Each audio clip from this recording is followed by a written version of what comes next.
Hello, my dear students. Welcome to a new class.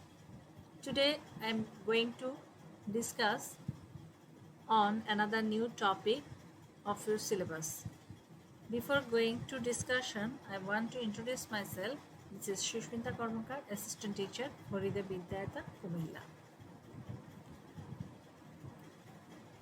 Today I will discuss on English second paper of class 6 and 7. And my topic name is transformation of sentence. Transformation of sentence is changing the sentence structure or form without changing the meaning. অর্থাৎ বাক্যের অর্থের পরিবর্তন না ঘটিয়ে বাক্যের রূপের যে পরিবর্তন ঘটানো হয় সেটি হচ্ছে transformation of sentence. I hope you have some idea about sentence. মূল আলোচনায় যাওয়ার আগে আমরা একটু জেনে নেব যে কয় ধরনের সেন্টেন্স হয়ে থাকে। অর্থ অনুসারে সেন্টেন্স কয় প্রকার? 5 প্রকার। গঠন অনুসারে সেন্টেন্স 3 প্রকার। ভয়েস অনুসারে সেন্টেন্স 2 প্রকার এবং ডিগ্রি অনুসারে সেন্টেন্স 3 প্রকার।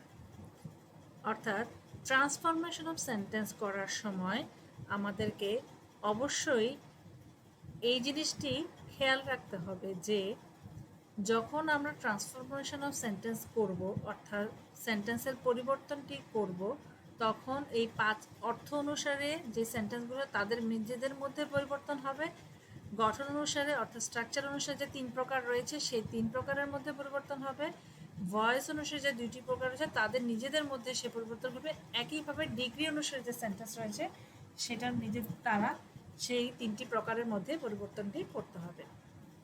তাহলে আমরা আরেকটু ক্লিয়ার হয়ে নিই, সেটা হচ্ছে সেন্টেন্সকে যে অর্থ অনুসারে ভাগ করা হয়েছে 5টি প্রকারে, সেই 5টি প্রকার সেন্টেন্স কি কি? Assertive sentence, interrogative sentence, imperative sentence, optative sentence এবং এক্সক্লামেটরি সেন্টেন্স। অর্থাৎ যখন আমরা অর্থ অনুসারে 5 ভাগে ভাগ করব তখন এই 5টি প্রকার আমরা পাব। এই 5টি প্রকারের মধ্যেই কিন্তু আমাদের ট্রান্সফরমেশন অফ সেন্টেন্সটি করতে হবে। অর্থাৎ যে পরিবর্তনটি আমরা করব এই 5টির মধ্যে আমাদের পরিবর্তনটি সীমাবদ্ধ থাকবে। প্রথমেই আসি, অ্যাসার্টিভ সেন্টেন্সকে আবার 2টি ভাগে ভাগ করা হয়েছে। সেগুলো হলো অ্যাফার্মেটিভ সেন্টেন্স এবং নেগেটিভ সেন্টেন্স। আজকে আমরা যে বিষয়গুলো নিয়ে আলোচনা করব সেটা হচ্ছে অ্যাফার্মেটিভ সেন্টেন্স থেকে নেগেটিভ করার কিছু নিয়ম বা সাধারণ কিছু রুলস নিয়ে আমরা আজকে আলোচনা করব তোমাদের সাথে। প্রথমেই আমরা এখানে 3টি উদাহরণ অর্থাৎ 3টি অ্যাফার্মেটিভ বাক্য দেখতে পাচ্ছি। অ্যাফার্মেটিভ বাক্য বলতে আমরা হাবোধক বা বিবৃতিমূলক বাক্য বুঝে থাকি। অ্যাসার্টিভ সেন্টেন্স হচ্ছে যে কোনো ধরনের বর্ণনা হলেই অ্যাসার্টিভ সেন্টেন্স হয় এবং সেটা অ্যাফার্মেটিভ হচ্ছে হাবোধক এবং নেগেটিভ হচ্ছে নাবোধক। অর্থাৎ আমাদেরকে অ্যাফার্মেটিভ থেকে নেগেটিভ করার সময় এই জিনিসটি খেয়াল রাখতে হবে যে বাক্যটি আমাকে নেগেটিভ করতে হবে কিন্তু বাক্যের অর্থ কখনো নেগেটিভ করা যাবে না। তাহলে সেই ক্ষেত্রে আমাদের কিছু রুলস ফলো করতে হবে। তাহলে এখানে আমরা দেখতে পাচ্ছি প্রথম যে সব বাক্যটি আছে, অনলি আল্লাহ ক্যান হেল্প আস। দ্বিতীয় বাক্যটি হচ্ছে হি has only a ball. Third বা তৃতীয় বাক্যটি হচ্ছে হি হ্যাজ অনলি 10 টাকা। তার মাত্র 10 টাকা রয়েছে। তাহলে এই 3টি বাক্যে আমরা একটি শব্দ কমনভাবে বা সাধারণভাবে দেখতে পাচ্ছি, তা হলো অনলি। তাহলে অনলি যদি কোনো বাক্যে থাকে সেক্ষেত্রে আমরা কি ধরনের নিয়ম অনুসরণ করব?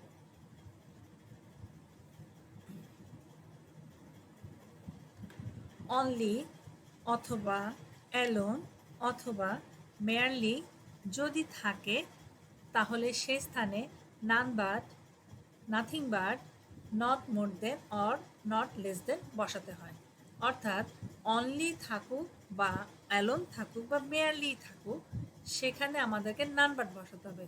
তবে যখন ব্যক্তি বোঝাবে তখন হবে নান বাট, যখন বস্তু বোঝাবে তখন হবে নাথিং বাট, এবং যখন সংখ্যা বোঝাবে তখন হবে not more than or not less দেন। এখন এই তিনটি বাক্যে অনলি রয়েছে, আমাদেরকে নিজেদেরকে বুঝে নিতে হবে কোথায় নাট বাট বসবে, কোথায় নাথিং বাট বসবে এবং কোথায় not more than or not less than বসবে। Only Allah can help us, Allah বলতে একজন ব্যক্তি বোঝানো হয়েছে, সেক্ষেত্রে আমরা অনলির পরিবর্তে আমরা লিখব none but Allah can help আস। তাহলে আমরা দেখতে পাচ্ছি আমাদের বাক্যটি দেখতে নেগেটিভ হলো, এর অর্থের কোনো পরিবর্তন হয়নি। অর্থাৎ অনলি আল্লাহ যদি থাকে বা অনলির সাথে যদি কোনো ব্যক্তিবাচক শব্দ থাকে, সেক্ষেত্রে আমরা নান বাট বসিয়ে বাক্যটিকে নেগেটিভে রূপান্তর করতে পারব। দ্বিতীয় অ্যাফার্মেটিভ বাক্যটি হচ্ছে হি হ্যাজ অনলি এ বল। এ বল হচ্ছে একটি বস্তু, কারণ অনলিটি ঠিক কার পূর্বে বসেছে সেটা দেখতে হবে। অনলি এখানে একটি বস্তুর আগে বসেছে, তাহলে আমরা এর আগেই দেখেছি যে যদি বস্তু বোঝায় তাহলে নাথিং বাট বসাতে হয়, নান বাট বসানো যাবে না। তাহলে নানবাট, ওখানে নানবাট যেহেতু আমরা প্রথমে, এখানে কি আমরা নানবাট লিখবো যে নানবাট বা nothing but he has only a ball, এরকম লিখবো না। ঠিক অনলিটা যেখানে থাকবে সেই অনলিটা সরে গিয়ে বা উঠিয়ে দিয়ে সেই স্থানেই কিন্তু নাথিং বাট বসাতে হবে। হি হ্যাজ নাথিং বাট এ বল। তৃতীয় অ্যাফার্মেটিভ বাক্যতে আছে হি হ্যাজ অনলি 10 টাকা, তার মাত্র 10 টাকা রয়েছে। 10 হচ্ছে একটি সংখ্যা, তাহলে আমরা এখানে দেখতে পাচ্ছি সংখ্যা যদি বোঝায় তাহলে not more than or not less দেন বসানো যায়। তাহলে আমরা লিখতে পারি হি হ্যাজ অনলি স্থানে বসবে নট মোর দেন 10 টাকা, অর্থাৎ তার কাছে 10 টাকার বেশি নেই। সেকেন্ড রুলে আমরা দেখতে পাচ্ছি উই মাস্ট ওবে আওয়ার প্যারেন্টস। এখানে মাস্ট একটি শব্দকে এখানে রেডমার্ক করা আছে, অর্থাৎ মাস্ট থাকলে, যদি কোনো বাক্যে মাস্ট থাকে সেক্ষেত্রে আমরা কি করব, মানে আমাদের কিছু নিয়ম অনুসরণ করতে হবে। মানে নেগেটিভ করব, বাক্যটা নেগেটিভ হবে কিন্তু মিনিংটা কিন্তু নেগেটিভ হবে না। তাহলে উই মাস্ট যদি থাকে সেক্ষেত্রে কি হবে, মাস্ট অথবা হ্যাভ টু অথবা হ্যাজ টু যদি থাকে তাহলে সেক্ষেত্রে ক্যানট বার প্লাস মূল ভার্ব অথবা ক্যানট হেল্প প্লাস মূল ভার্বের সাথে আইএনজি। অর্থাৎ মাস্টের পরিবর্তে আমরা ক্যানট বাটও বসাতে পারবো অথবা ক্যানট হেল্পও বসাতে পারবো, দুটো যে কোনো একটা বসালেই হবে। তবে ক্যানট বাট যদি বসায় সেক্ষেত্রে ভার্ব চেঞ্জ হবে না, অর্থাৎ মূল ভার্ব বা বেস ফর্মটি থাকবে। আর যদি আমরা ক্যানট হেল্প বসাই সেক্ষেত্রে কিন্তু ভার্বের সাথে অবশ্যই আইএনজি যোগ করতে হবে। যেমন we cannot but obey our parents, এখানে ওবে হচ্ছে মান্য করা অর্থাৎ ভার্ব। তাহলে উই ক্যানট বাট যদি থাকে, এখানে লেখা বলা হয়েছে যে মূল ভার্ব বসবে, তাহলে ওবেটা হচ্ছে মূল ভার্ব, এখানে ওবের কোনো পরিবর্তন হয়নি, অর্থাৎ we cannot but obey our parents. অথবা অন্যভাবে লেখা যায় উই ক্যানট হেল্প, এই ওবে হচ্ছে মূল ভার্ব, ওবের সাথে আমরা বলেছি যে ভার্ব প্লাস আইএনজি বসবে, তাহলে ওবেইং আওয়ার প্যারেন্টস, অর্থাৎ must, have to, has to যাই থাকুক না কেন ক্যানট বাট অথবা ক্যানট হেল্প হবে। বাটের ক্ষেত্রে ভার্বের চেঞ্জ হবে না, কিন্তু হেল্পের ক্ষেত্রে ভার্বের সাথে অবশ্যই আইএনজি বসাতে হবে। থার্ড রুলে কি আছে আমরা একটু দেখে নিই।